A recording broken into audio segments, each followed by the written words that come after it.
जय श्री नमस्ते। ओम नमस्ते। ओम नमस्ते।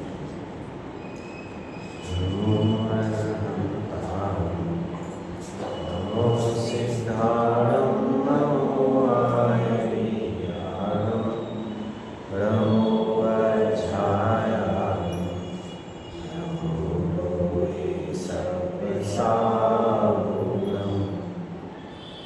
ओंकारं संयुक्तं नित्यं ध्यायन्ति योगिनः कामदं मोक्षदं चैव। ओंकाराय नमो नमः। भविरदसप्तघनौघ प्रक्षालितसकलभूतलमखलुङ्का मुनिभिरुपासिततीर्था सरस्वती हरति नो दुरिताम्। अज्ञानतिमिरान्धानां ज्ञानाञ्जनशलाकया चक्षुरुन्मीलितं येन तस्मै श्रीगुरुवे नमः। मङ्गलं भगवान् वीरो मङ्गलं गौतमो गणी मङ्गलं कुन्दकुन्दार्यो जयधर्मोऽस्तु मङ्गलं सर्वमङ्गलमाङ्गल्यं सर्वकल्याणकारिकं प्रधानं सर्वधर्माणां जैनं जयतु शासनं जैनं जयतु शासनं जैनं जयतु शासनं। लक्ष्मीनिवासनिलयं विजयं निधाय गतिवीरम् आत्मानुशासनमहं वक्षे मोक्षाय भाग्यानाम्।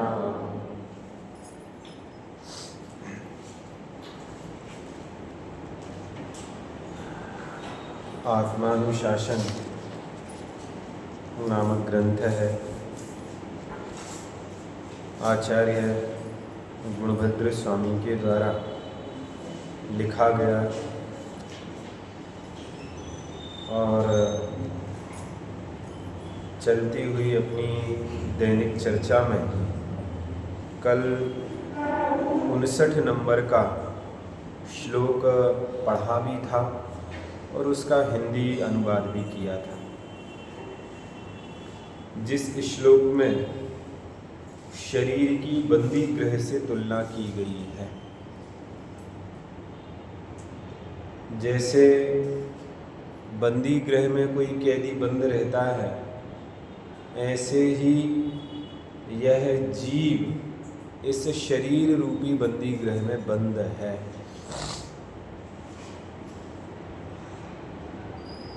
और वहाँ बंद रह कर के नाना प्रकार के दुखों को यह जीव भोग रहा है।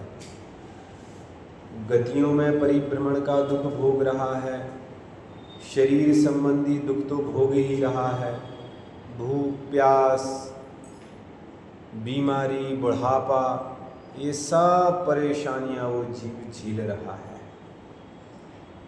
और ये सारी की सारी यदि प्रतिकूलताएं हैं तो उसका एकमात्र कारण है शरीर में इस जीव का अपनापन।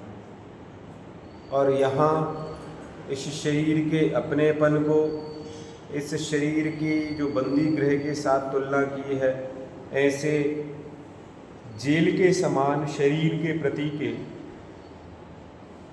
अनुराग को छुड़ाने की बात की हुई है। और जिस श्लोक के अंत में ये लिखा हुआ था कि हतमते वृथा प्रीतिम मा कृथा, कि हे बुद्धिहीन व्यक्ति, हे मूढ़ व्यक्ति, तू क्यों वृथा व्यर्थ में ही इससे प्रीति करता है। माँ कृथा अर्थात छोड़ भाई छोड़। क्यों छोड़? क्योंकि यह जो शरीर है, यह शरीर तो अस्थियों का पिंड है, जाल है जाल। और कैसा है? तो लिखा शिराओं से, धमनियों से बना हुआ है। त्वचा, चर्म रूपी कवर इस पर चढ़ा हुआ है, लिखा ना आच्छादित है। और खून इत्यादि और मांस से बना हुआ है।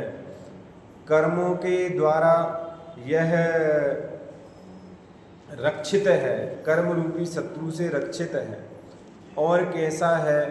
आयु रदग निगला लग्नम, और आयु रूपी कठोर सांकल से यह बंधा हुआ शरीर रूपी स्थान है। इसीलिए इससे राग करने की आवश्यकता इस जीव को नहीं है। इस सार वृथा में इससे राग मत करो। हिंदी पद्यानुवाद के साथ अपन अपनी चर्चा को आगे बढ़ाएंगे। अस्थि रूप पाषाण विनिर्मित सिरा स्नायु से बंधा हुआ, चर्माच्छादित सजल रुधिर से और मांस से लिप्त सदा।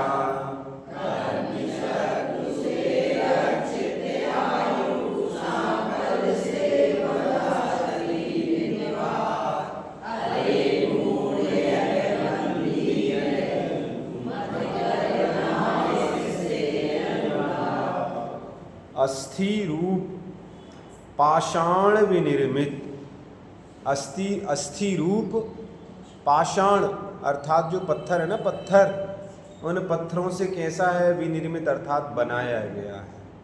हड्डियां पत्थर ही तो हैं एक रूप में, ऐसे पत्थरों से निर्मित। और कैसा है? सिरा स्नायु से बंधा हुआ है, सब बंधी हुई है एक दूसरे में, सब वो हड्डियां ये सब एक दूसरे से लगी हुई है, संपर्क में है। चर्म से आच्छादित है और सजल रुधिर से और मांस से लिप्त सदा। क्या लिखा? कि रुधिर से और मांस से लिप्त है।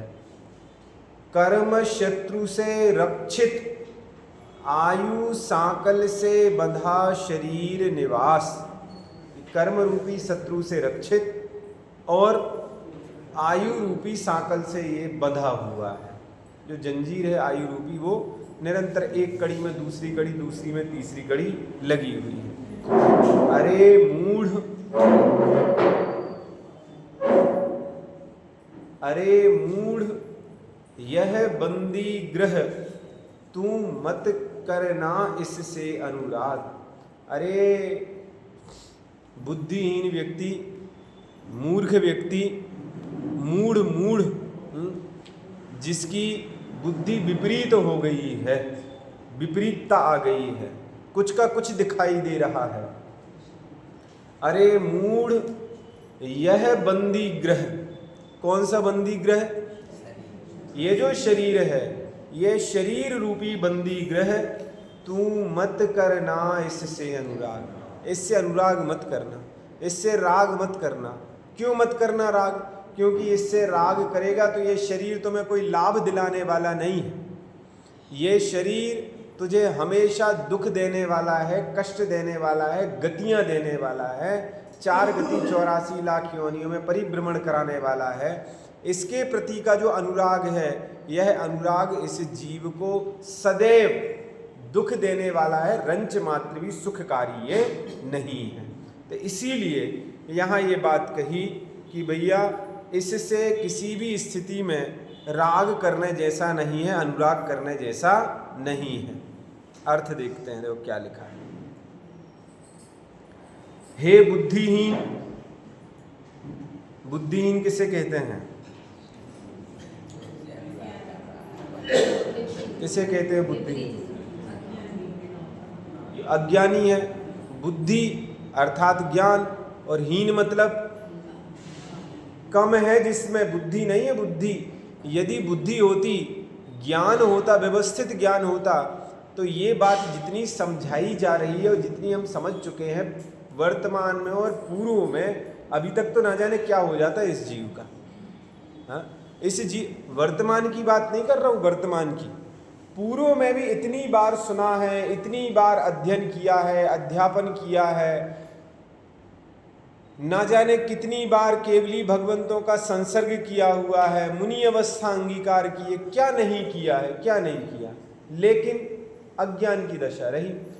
मुनि व्रत धार अनंत बार ग्रेवक उपजायो, पे निज आत्म ज्ञान बिना सुख लेश न पायो। बोलो, इतनी बार सब कुछ तो कर लिया, मुनि व्रत अंगीकार कर ली, श्रावकत्व को अंगीकार कर लिया, और अच्छी अच्छी पर्याय अंगीकार कर ली, राजा महाराजा सेठ सब बन लिए।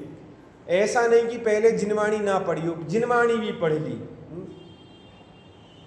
अरे इस जीव ने 3 लोक का कोई एक ऐसे स्थान नहीं बचा जिस स्थान पर ये जीव गया ना हो। मतलब समोशरण में भी गया है, समोशरण मोक्ष में भी गया है।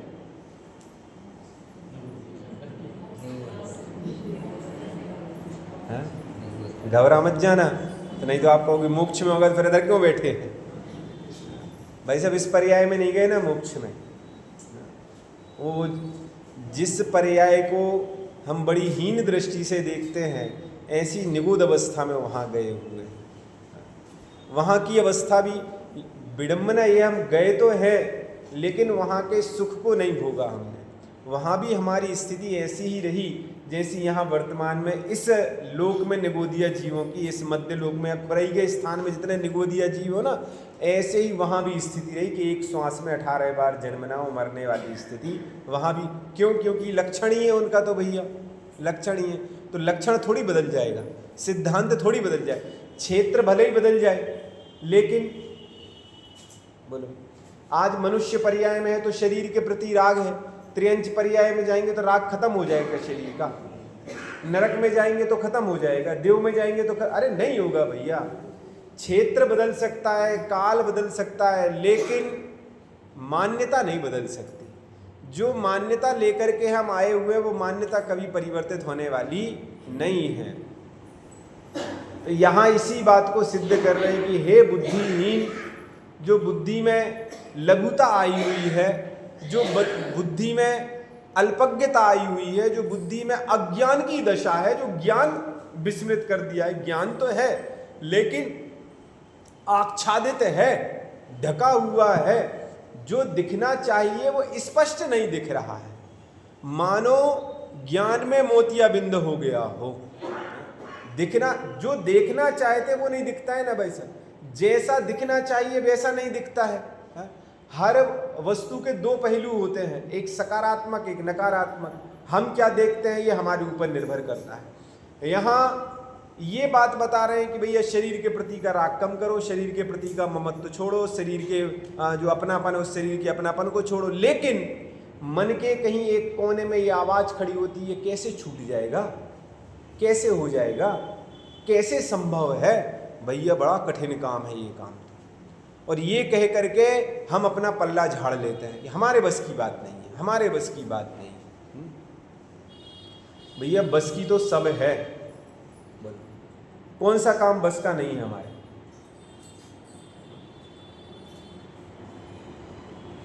जिस समय हम बड़े हुए थे और परिवार वालों ने जिम्मेदारियां रखना शुरू की थी, उस समय भी हमें यही लगता था कि हमारे बस की बात नहीं, हम नहीं कर पाएंगे। लेकिन फिर धीरे धीरे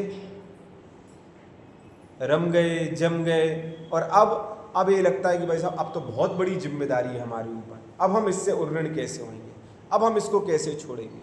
तो कैसे हो गई वो चीज़, कैसे हो गई? अपने आप हो गई। उस रूप अपने आप को ढाल लिया हमने, अपने आप को उस रूप बना लिया, तो अब वो चीज़ सहज हो गई। जब वो चीज़ सहज हो सकती है, शिष्टाचार सहज हो सकता है, लौकिक जिम्मेदारियां सहज हो सकती हैं, तो शरीर के प्रति अपनापन जो हमारे ज्ञान में है उससे विरक्ति सहज क्यों नहीं हो सकती है? यदि हम मान लें, उसको जान लें, तो क्यों नहीं हो सकती है? बिल्कुल हो सकती है, लेकिन उसके लिए थोड़ा सा पुरुषार्थ करना पड़ेगा। और यहाँ अल्पज्ञता को छोड़ करके, अज्ञानता को छोड़ करके ये बात हमें सोचनी पड़ेगी। अन्यथा की दृष्टि में हे बुद्धिहीन, तू बंदी गृह के समान इस शरीर से व्यर्थ प्रीति मत कर। क्या मत कर? प्रीति मत कर, राग मत कर, अनुराग मत कर। क्यों मत कर? क्योंकि ये जो शरीर है ना, ये शरीर राग करने योग्य है ही नहीं। कैसे किया जाए? बोलो, कैसे करें?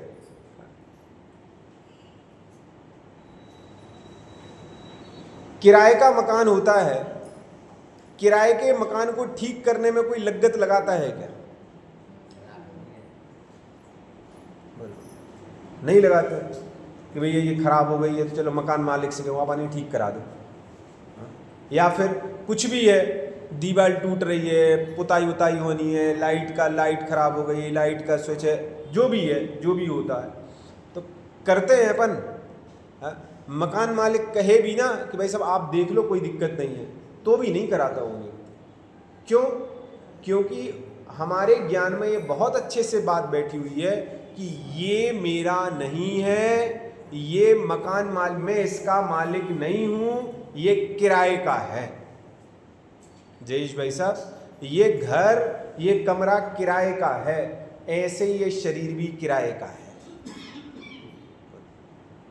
ये जैसे वो किराए का मकान कुछ समय के लिए है और फिर जब उससे राग खत्म हो जाता है या कोई उससे अच्छी अपॉर्चुनिटी मिलती है या कोई अच्छी चीज मिलती है तो छोड़ करके दूसरी जगह चले जाते हैं, दूसरे मकान में चले जाते हैं। स्थितियां बदलती हैं तो मकान बदल लेते हैं। ऐसे ही ये स्थिति है कि भैया इसकी स्थिति कब तक की है, तो लिखा 25 साल, 40 साल, 50 साल, जितनी उम्र है, जितनी आयु है, आयु रूपी साकल से बंधा हुआ है ना, तो जितनी आयु है उतनी आयु तक, उतने काल तक ये जीव इस मकान में है। और जैसे ही वो समय पूरा होता है, एग्रीमेंट खत्म होता है, 11 महीने का एग्रीमेंट होता है ना किराए के मकान का, लीज बढ़ती जाती है या जो लीज चलती है, लीज इतने साल की लीज, इतने साल, तो ऐसे यूं समझ लीजिए कि जितना आयु कर्म है उतने आयु कर्म के लिए शरीर लीज पर मिला हुआ है। और जैसे ही लीज खत्म हुई और अब छोड़िएगा आप, छोड़ो भाई, अब दूसरा देखो, दूसरी जमीन देखो। अन्यथा की दृष्टि में अन्य कोई व्यवस्था है क्या? नहीं है वैसे, कोई व्यवस्था नहीं है। यदि मकान मालिक कह दे कि भाई साहब कमरा खाली कीजिएगा, तो फिर अब दूसरी स्थिति देखनी पड़ेगी ना, दूसरा स्थान। इसका मतलब ये है कि आयु कर्म कहते हैं कि भाई साहब अब ये काम खत्म, अब क्या करना है, दूसरा घर देखो रहने के लिए। हम भाई साहब किराए के मकान बदलते रहते हैं और हर पर्याय बदलते समय दुखी भी होते हैं। अब बताओ, फिर यहाँ से जाके छोड़ना पड़ेगा, फिर नई पर्याय जाना पड़ेगा, फिर अगली पर्याय में चले जाएंगे, फिर ना जाने कितने दिन रहेंगे। फिर इससे बेहतर ये है ना, खुद के प्लॉट पे खुद का मकान खड़ा कर लो। जयेश भाई साहब, खुद का प्लॉट लेके खुद का मकान खड़ा कर लो, और फिर वो मकान से कोई खाली कराने वाला है? खाली कराएगा कोई व्यक्ति? अरे नहीं कराएगा भैया। जैसे हम लोक व्यवहार में इन सारी की सारी परेशानियों से दूर होने के लिए भले ही छोटा सा टुकड़ा हमारा जमीन का हो जाए और अपना मकान बनाकर हम निर्विकल्प हो जाएं, ऐसे ही सिद्धशिला में अपना एक प्लॉट बुक करके अपना मकान बना के शादी अनंत काल तक के लिए आप वहां रहेंगे, काम खत्म। कितनी अच्छी व्यवस्था है। पर्यायों की झंझट खत्म, किराए की पर्याय, जो किराए का हमें मकान में रहना पड़ता है कुछ कुछ समय के लिए, वर्षों के लिए, सारी की सारी समस्या खत्म है कि नहीं? लेकिन उसके लिए थोड़ा सा पुरुषार्थ करना पड़ेगा। जैसे प्लॉट खरीदने के लिए पुरुषार्थ करना पड़ता है, पूंजी इकट्ठी करनी पड़ती है, ऐसे ही यहाँ कुछ छोड़ करके कुछ इकट्ठा करना पड़ेगा। और वो पूंजी है सम्यक दर्शन ज्ञान चारित्र की, वो पूंजी है अनंत चतुष्टय की, वो पूंजी है कर्मों के अभाव की, वो पूंजी है कर्म पाप कसायों के त्यागने की। जो इनको छोड़ करके जो हम पूंजी इकट्ठी करेंगे, उस पूंजी से हमारा मकान बनेगा सिद्धशिला में, उससे हमारी जमीन खरीदी जाएगी और उस स्थान पर जाकर के फिर हम सादी अनंत काल तक निर्विकल्प होकर के रहेंगे, निर्विकल्प होकर के। फिर वहां कोई मकान मालिक हमसे मकान खाली कराने वाला नहीं है, फिर वहां हम दुखी होने वाले नहीं है। इसीलिए इस पंक्ति को इस आनंद के साथ समझना कि भाई साहब ये जो शरीर है ये बंदी ग्रह है, और जब तक हम इस पर्याय में रहेंगे तब तक हम दुखी रहेंगे, तब तक दुखी रहेंगे। तू बंदी ग्रह के समान इस शरीर से व्यर्थ प्रीति मत कर, मत कर भाई साहब, मत कर। यह शरीर रूपी बंदी ग्रह अस्थि रूपी स्थूल पाषाणों के समूह द्वारा बनाया गया है। नसों के जाल रूप रस्सियों से बंधा है, चमड़े से ढका है, रुधिर सहित गीले मांस से लिप्त है, दुष्ट कर्म रूपी शत्रुओं द्वारा निर्मित है और आयु कर्म रूपी प्रगाढ़ तथा भारी वजनदार बेड़ियों से युक्त है। पूरी की पूरी चर्चा हो गई कैसा है यह बंदी ग्रह। कैसे एक तरफ उस लोक व्यवहार में बनने वाले बंदी ग्रह की चर्चा पढ़ लीजिएगा, कैसे कैसे बनता है और क्या क्या होता है, और दूसरी तरफ शरीर के निर्माण से लेकर शरीर की आयु कर्म तक की चर्चा पढ़ लीजिए। दोनों का तुलनात्मक अध्ययन किया हुआ है कि भैया कौन रहता है, कैसे बनता है, किससे बंधा हुआ है, किससे ढका हुआ है, ये सब चीजें इसमें लिखी हुई हैं। भावार्थ, बंदी ग्रह के समान अन्य कोई स्थान दुख का कारण नहीं है। क्या लिखा? बंदी ग्रह के समान अन्य कोई स्थान दुख का कारण नहीं है। कहने का मतलब यह है कि बंधन में दुख है, पराधीनता में दुख है, और स्वाधीनता में सुख है। स्वाभाविक सी बात है, स्वाधीनता में सुख है भाई साहब। एक ही स्थिति को दो प्रकार से देखिएगा। यहां आप लोग बैठते हैं तो ये कोई कंडीशन तो नहीं होती ना कि भाई साहब पौन घंटे आपको यहां बैठना ही है। स्वतंत्र रहते हैं ना कि भाई साहब कभी कोई उठ के भी चले जाते हैं, आ भी जाते हैं, अपने हिसाब से आ जाते हैं, चले जाते हैं, जाते तो नहीं आते ही आते हैं, है ना। लेकिन यदि इसी बात को इस प्रकार से कह दिया जाए कि आपको 8:15 पे जाना है और 9 बजे उठने मिलेगा, तो फिर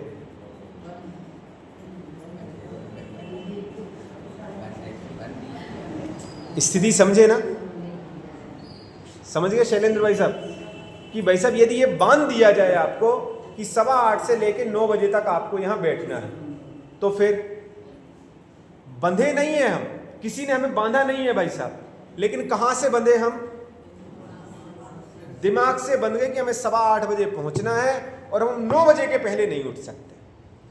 9 बजे, इसका मतलब यह है कि हम बंधन में हैं और अभी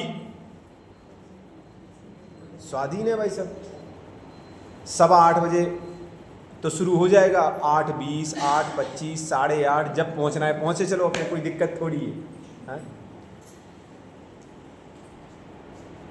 कहने का मतलब यह है कि स्वाधीनता में सुख है, स्वाधीनता में सुख है।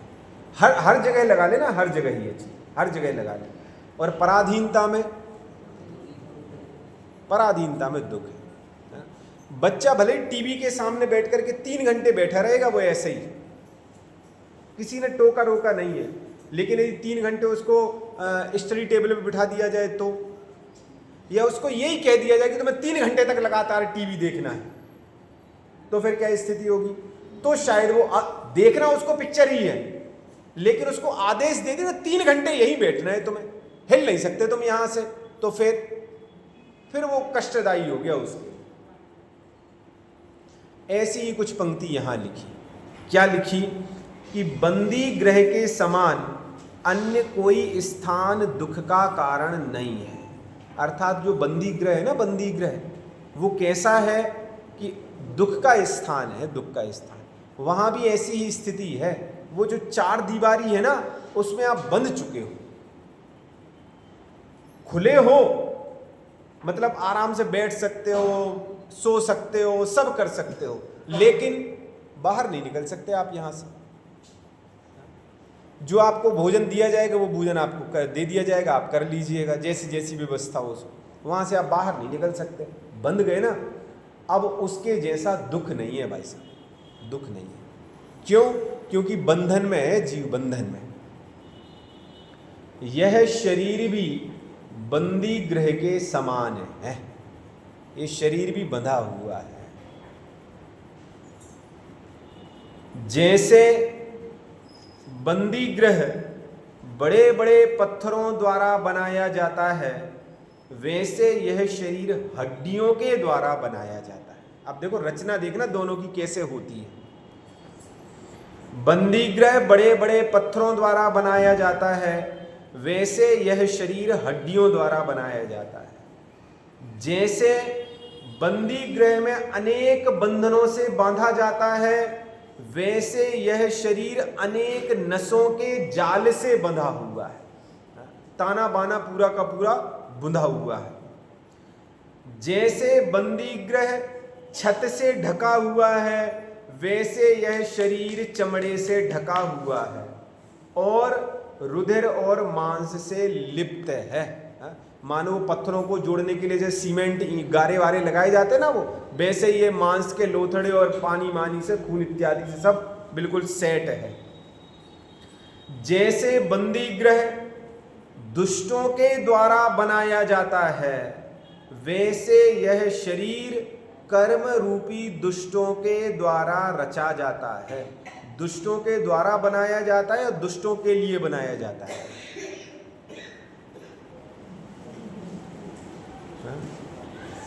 किसके लिए बनाया जाता है? दुष्टों के द्वारा, वो दुष्टों के लिए ही बनाया जाता है। वो ही बनाते हैं, वो ही रहते हैं। ऐसे ही ये शरीर किसने बनाया है? कर्म ने बनाया है। और कर्म कैसे हैं? दुष्ट हैं, उन कर्मों ने बनाया हुआ है। किसने बनाया? अभी पहले पढ़ करके आए थे ना कि पिता के वीर्य और माता के रुधिर से उत्पन्न है, तो वे भी तो अवशिष्ट ही हैं। तो उन अवशिष्ट पदार्थों से ही ये पूरा का पूरा शरीर बना हुआ है। बंदी गृह दुष्टों के द्वारा बनाया जाता है, वैसे यह शरीर कर्म रूपी दुष्टों के द्वारा रचा गया है। जैसे बंदी गृह में अनेक बेड़ियां होती हैं, वैसे यह शरीर भी कर्म रूपी बेड़ियों सहित है। अतः ऐसा कौन कुबुद्धि है जो ऐसे बंदी गृह से प्रीति? बोलो, किसको रहना है ऐसे शरीर में? किसको बंधना है ऐसे शरीर से? बंधने की इच्छा तो किसी की नहीं है, लेकिन बंधे हुए सब हैं। इच्छा नहीं है, मतलब ऐसे विषय पढ़ करके तो और ऐसे अंतरंग से लगते कहाँ फंसे हुए हैं अपन, क्या चल रहा है, क्या जंजाल में फंसे हुए, कैसे शरीर को अपन, कैसे शरीर के प्रति राग करते हैं।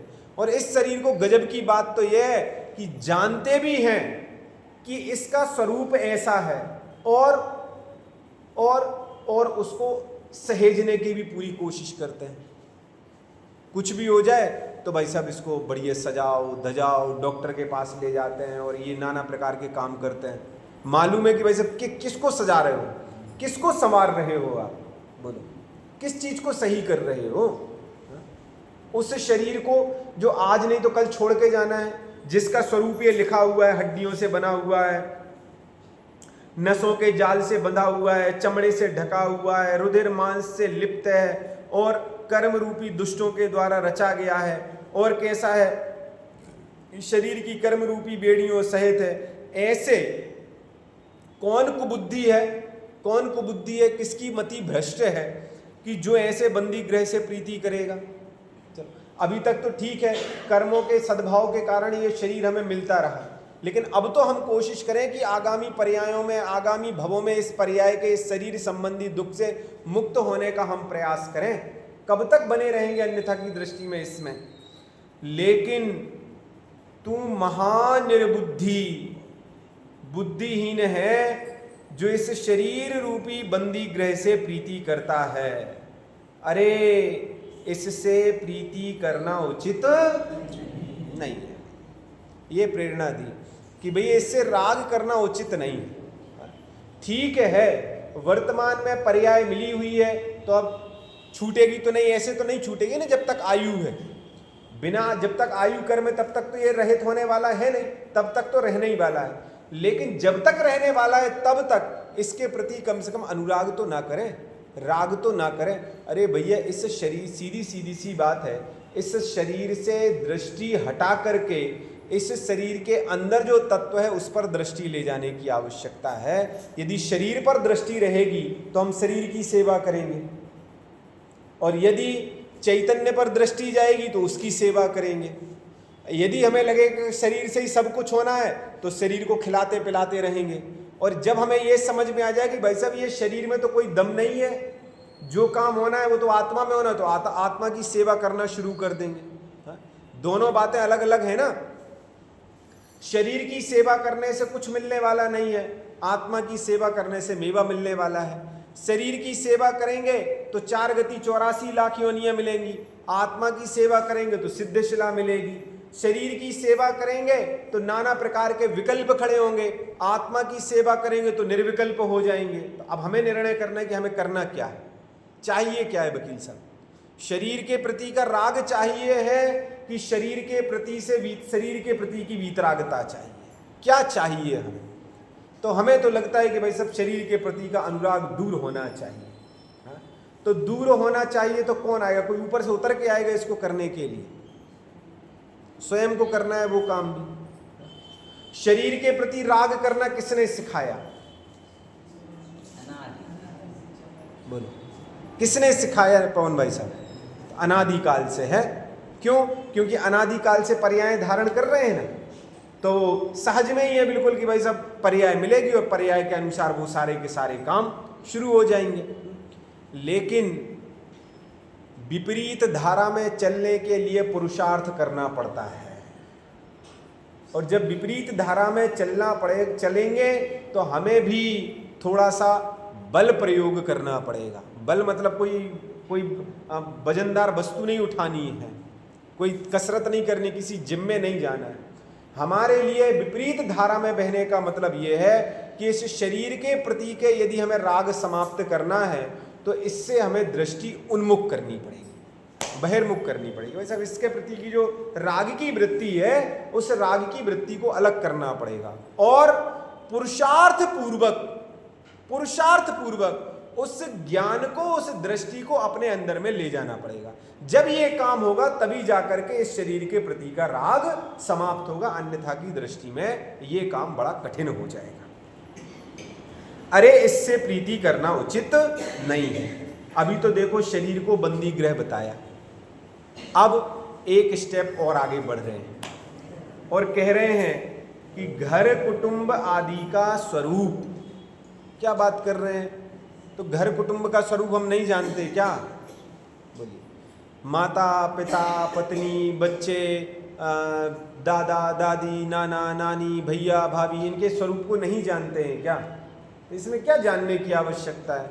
क्यों अलग से एक श्लोक लिखा कि घर कुटुंब आदि के स्वरूप को बताने के लिए? यदि कुछ लिखा हुआ है तो इसका मतलब कुछ नई चीज हमारे ज्ञान में आने वाली है।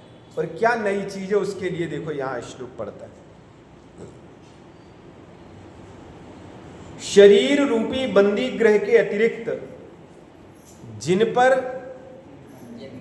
जिन घर कुटुंब आदि से तेरी प्रीति है वे कैसे हैं, यह बात आगामी छंद में बताते हैं। कि अभी तो शरीर को बंदी ग्रह कहा है ना? कुछ ना कुछ तो समझ में आ ही गया होगा कि अब कहने वाले क्या है। अभी तो शरीर को बंदी ग्रह कहा है, अब इसके अतिरिक्त जिन घर कुटुंब आदि से तेरी प्रीति है। पहले शरीर के प्रति की प्रीति को हटाने की भावना भाई, अब उस शरीर से प्रीति करने वाले जो घर कुटुंबी जन हैं उनकी क्या स्थिति उसको यहां प्रदर्शित कर रहे हैं।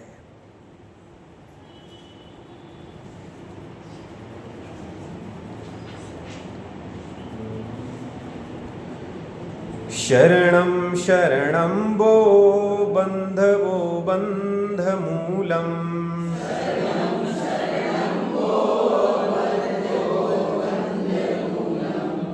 शरणं शरणं वो बन्धमूलम्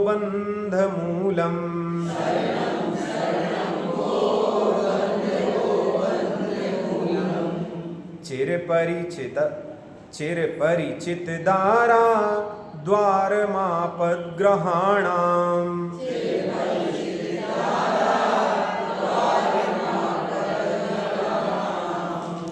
विपरिमृशत पुत्रः शत्रवः सर्वमेतत्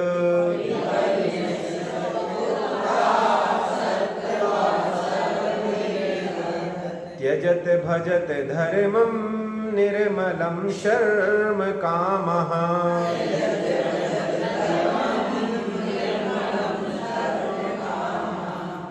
मालिनी छंद दे। वो शरणम शरणम आशरणम, वो अर्थात वे कौन? वे कौन? वे सब जितने हैं ना तुम्हारे लिए, जितने तुम्हारे लिए शरणम शरण दिखाई देते हैं, सहारे दिखाई देते हैं, वे सब कैसे हैं? कैसे हैं? अशरण है, अशरण। वे तुम्हारे लिए शरण देने वाले दो शब्द लिखे हैं, शरणम अशरणम। शरणम अशरणम कि जो शरणभूत है वे शरणभूत नहीं है, अशरण है। शरण किसे कहते हैं? शरण किसे कहते हैं? बालबोध पाठमाला की परिभाषा है। किसे कहते हैं शरण? हाँ, शरण सहारे को कहते हैं। शरण सहारे को कहते हैं जो सहारा देता है। चत्तारी शरणम पवज्जामि, अरहंते शरणम पवज्जामि, सिद्धे शरणम पवज्जामि। सब 4 शरण होती हैं। अरहंत भगवान शरण है, सिद्ध भगवान, साधु परमेष्ठी और केवली भगवान द्वारा बताया गया वीतराग धर्म। बाकी सब अशरण है भैया, कोई शरणभूत नहीं है। हाँ? शुद्धा तमरु पंचगुरु जग में शरणा दोय, और मोह उदय जिए के वृथा आन कल्पना हो। या तो सबसे पहले स्वयं का आत्मा शरणभूत है और व्यवहार में पंच परमेष्ठी शरणभूत हैं। इसके अलावा सब अशरण है। हमें जो लगता है कि ये हमारे लिए शरणभूत हैं, ये हमारे लिए सहयोगी हैं, यहां लिखा हुआ है वा शरणम अशरणम। वे सब जो हमें शरण दिखाई देते हैं वो सब अशरण है, सारे के सारे। और किसको हम शरणभूत कहें बताओ? किसको हम अपना सहयोगी कहें? किसको कहें? किसको कहें? कोई दिखाई देता हो तो बता दो आप। हम स्वयं विचार कर लेना कि कौन हमारे लिए सहयोगी और कौन हमारे लिए असहयोगी है। वो शरणम आशरणम बंधवो बंधमूलम। गजब। बंधवो अर्थात बंधवाह, जितने भी बंधुजन है ना, बंधुजन, बांधवाह, जितने भी बंधुजन है वे कैसे हैं? तो लिखा बंधमूलम, बंध के मूल हैं। जो बंध हो रहा है, बंध कर्मों का बंध, आश्रव बंध, उसके लिए मूल कारण है। राग उत्पन्न हो रहा है ना, राग नहीं छूटता है ना, किसके कारण? इनकी भी देख लो, उनका भी देख लो, अरे भैया वहाँ भी जाना है, यहाँ भी जाना है, उनके यहाँ नहीं गए तो वो बुरा मान जाएंगे, उनके यहाँ नहीं गए तो वो बुरा मान जाएंगे। इसी शिष्टाचार, इस लोक व्यवहार में लगे रहते हैं, इसी में लगे रहते हैं। और जबकि यहाँ लिखा ठीक है जाओ आप, वो भी तो निभाना है, वो भी तो निभाना है, लेकिन कितने समय के लिए? सुबह से शाम तक या रात भर के लिए? भाई जितना आवश्यक उतना ठीक है, जिसके जैसे हैं। अन्यथा की दृष्टि में यहाँ तो स्पष्ट ये प्रेरणा है, स्पष्ट सीधी सीधी, कि बंधवो बंधमूलम, कि जितने भी बंधु बांधव हैं, जितने भी परिवार कुटुंबी जन हैं, वे सब कैसे हैं? तो लिखा बंध मूलम, बंध के मूल है, मूल जड़ है, जड़ वैसे जड़ है। कौन जड़ है? बाकी जितने मिले हुए लोग हैं, जितने बाजार में मिलते हैं, जितने दोस्त यारी है, वो तो सब ऐसी है कि आज है कल खत्म। बोलो, कुछ समय के लिए रही, कुछ समय के बाद खत्म हो जाएगी। लेकिन जो परिवार कुटुंबीजन है वो तो रहेंगे ही। जब तक है, जब तक हम हैं, जब तक वे, तब तक तो रहनी ही है ना रिश्तेदारी, तब तक तो निभानी है। तो उनके लिए मूल कहा, मूल बंध मूलम, कि वे बंधुजन बंध के मूल हैं सारे के सारे, जिनसे हम अनुराग करते हैं। चिर परिचित दारा, चिर परिचित, चिर अर्थात लंबे समय से, परिचित अर्थात परिचय प्राप्त है। किससे? दारा मतलब स्त्री से। दारा मतलब स्त्री होता है जो लंबे समय से परिचय प्राप्त है, जिससे भाई माता पिता का जन्म से संबंध है, उसके बाद यदि लंबा समय किसी के साथ गुजारते हैं तो फिर पति पत्नी एक दूसरे अपने आपस में, तो उनको उनसे जान पहचान हो जाती है और लंबे समय तक उनके साथ रहते हैं। उनकी वृत्ति, स्वभाव, चर्या सब जानते हैं, सब जानते हैं। तो लिखा चिर परिचित दारा, लंबे समय तक परिचय प्राप्त करने वाली स्त्री कैसी है? तो लिखा द्वारम, द्वार है, द्वार, रास्ता है, रास्ता। किस चीज का रास्ता? तो लिखा आपद ग्रहाणाम। सब समझ गए भाई। देखो, ये ऐसा मत समझना कि पत्नी पति के हिसाब से लगा ले, पति पत्नी के हिसाब से लगा ले, मतलब स्त्री पुरुषों की पुत्र। क्या लिखा कि भाई साहब चिर परिचित, लंबे समय से जिससे परिचय प्राप्त है, ऐसी स्त्री, पुरुष के प्रति स्त्री और स्त्री के प्रति पुरुष कैसा है? तो लिखा द्वारम, द्वार है, द्वार, घर, गेट, गेट दरवाजा है। किसका द्वार है? तो लिखा आपद ग्रहणाम, कि जो आपत्ति का घर है ना, आपत्ति का घर, उस आपत्ति के घर का द्वार है। आपत्ति का प्रवेश द्वार है, प्रवेश द्वार। कौन? ये संबंध जिसके साथ लंबे समय तक रह रहे हैं, लंबे समय तक रह रहे हैं, उसके लिए लिखा कि आपत्ति का द्वार है। अभी तो पत्नी बच्चों को भी नहीं छोड़ेंगे वो तो।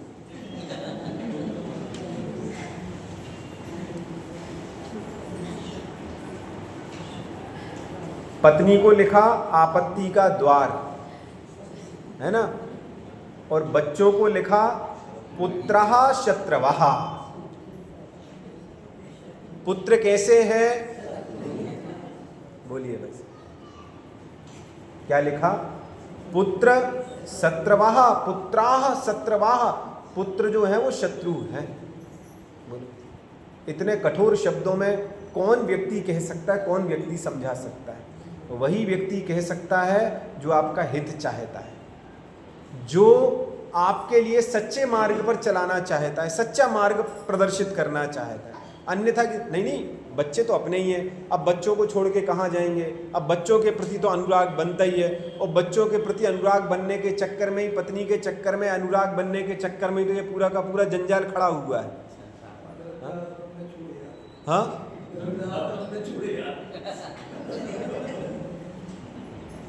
सही बात है। इसीलिए शायद पुत्र को शत्रु कहा है। नहीं भाई साहब, इस अपेक्षा से नहीं कहा कि वृद्धाश्रम में छोड़ आते हैं, अपितु उसके प्रति का जो राग है ना, राग, वो राग खतरनाक है। बच्चा पिता के साथ, माता के साथ कितना ही बुरा करे, कितना ही बुरा करे, लेकिन माता पिता के हृदय में तो वो राजा बेटा तब भी है तो अपने ही। भले ही वो बच्चा कितना ही बुरा क्यों ना करे, कितना ही बुरा क्यों ना करे। मतलब कहना नहीं चाहते कि जो अंतिम क्षण होता ना, अंतिम क्षण, वो भी जीवंत में क्यों ना कर दिया हो, उसके बाद भी माता पिता को लगता कि है तो हमारे, है तो हमारे, और है तो हमारे के चक्कर में तब जाके ये शब्द पढ़ना कि पुत्राः शत्रवः, की पुत्र शत्रु है, शत्रु। इस अपेक्षा में शत्रु है कि भाई साहब जिसके चक्कर में आप राग बढ़ा रहे हो, हाँ, उससे ज्यादा राग है ना, ज्यादा राग, तो उस राग के प्रति आपको क्या मिल रहा है? आपके तो परिणाम ही खराब हो रहे हैं, आपके तो भाव ही खराब हो रहे हैं, हाँ? राग के चक्कर में। इसीलिए लिखा पुत्राः शत्रवाः, कि पुत्र क्या है? शत्रु है।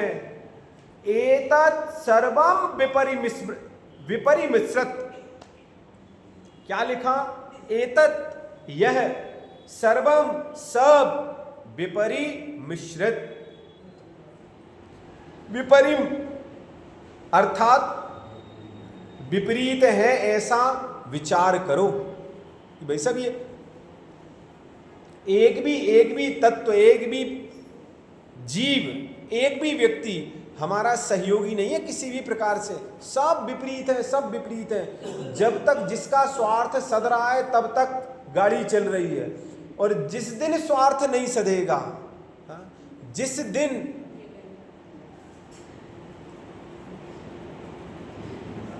जीवित रहते हुए भी, ये जितनी बातें निकलती हैं ना सामने देखते तब निकलती हैं, जीवित रहते हुए भी यदि आज हम अपने परिवार के लिए बोझ बन जाएं तो परिवार वाले कहेंगे कब जाएंगे इधर से। आज से 10 साल पहले जब तक हाथ पैर चल रहे थे, आजीविका व्यवस्थित चल रही थी, खूब पैसा लेकर के आ रहे थे, सब संपन्नता थी, तब तक घर आते थे तो पानी का गिलास सबसे पहले आता था, क्या लेंगे, भोजन में क्या बनाएं, क्या करें, हाथ पैर दबा दें, ये कर दें, वो कर दें। और आज जब शरीर अस्थिर हो गया, जब परिवार के आश्रित हो गए, तो परिवार कहता अभी कब जाएंगे। ऐसी स्थिति है भाई साहब, ऐसी स्थिति। एतत् सर्वम विपरिमिश्रित, ये सब विपरीत है ऐसा विचार करो भाई साहब, तुम्हारा कोई सहयोगी नहीं है, कोई सहयोगी नहीं है। यदि सहयोगी है तो क्या कहा कि लिखा त्यजत भजत धर्मम निर्मलम शर्म काया। त्यजत निर्मलम, त्यजत अर्थात इन सब को छोड़ो, विचार करो, और त्यजत इनको छोड़ो, और क्या करो? निर्मलम धर्मम भजत, निर्मलम अर्थात सच्चे, सच्चे, धर्मम अर्थात धर्म को, भजत अर्थात भजो। क्यों भजो, क्यों भजे हम? सच्चे धर्म को क्यों भजे? सच्चे धर्म को इसीलिए भजे क्योंकि शर्म कामः, सुख चाहते हैं, सुख चाहते हैं। यदि शर्मम अर्थात सुख की, कामः अर्थात कामना, यदि सुख की कामना करते हैं तो निर्मल धर्म को भजो भाई साहब, और यदि दुख की कामना करते हैं तो फिर ऊपर की 3 पंक्तियां समर्पित है, सीधी सीधी सी है। तीनों की पंक्तियां कह करके, 3 पंक्तियों के स्वरूप बता करके, जीवन की असलियत, जीवन की वस्तु व्यवस्था को बता करके ये बात कही कि भैया ये सब सब सब जितनी भी चीजें, ये सब दुख का भंडार है, इन सबसे दुख मिलने वाला है। यदि सुख चाहते हो तो धर्म करो, और क्यों करें धर्म, इसकी चर्चा अपन कल करेंगे। मिथ्यात्म नाश देखो, ज्ञान के प्रकाश देखो, आपा पर भास देखो, भानु सी बखानी है, समुद्र